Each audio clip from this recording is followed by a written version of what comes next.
भर पावसामध्ये आदिवासी महिलांचा रास्ता रोको पाहायला मिळाला। अवैध दारू विरोधात महिला आणि स्थानिकांनी एल्गार पुकारला।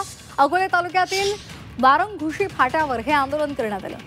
गुन्हेगारांवर तडीपारीची कारवाई करावी अशी मागणी सुद्धा या आंदोलनकर्त्यांनी केलेली आहे। अहिल्यानगरमधल्या अकोले तालुक्यामध्ये हे आंदोलन करण्यात आलेलं आहे। वारंगुशी आणि आजूबाजूच्या गावामध्ये अवैध दारू विक्री केली जात असल्यामुळे महिला आणि नागरिकांनी आपला संताप व्यक्त केला। आजपर्यंत दारू विक्रेत्यांवर जे गुन्हे दाखल झालेले आहेत ते सर्व गुन्हे एकत्र करून त्यांच्यावर तडीपारची कारवाई करावी आणि त्यांच्या उतार्यावर दंड बसवला जावा। ज्या अंमलदाराकडे ही कावं आहेत त्या अंमलदारांवर कारवाई करावी। शेंडी भंडारदारा इथून ज्या परवानाधारक दुकानातून ही दारू येते त्या दुकानाचं ऑडिट करून ते दुकान सील केलं जावं अशा विविध मागण्या या आंदोलनकर्त्यांनी केलेल्या आहेत।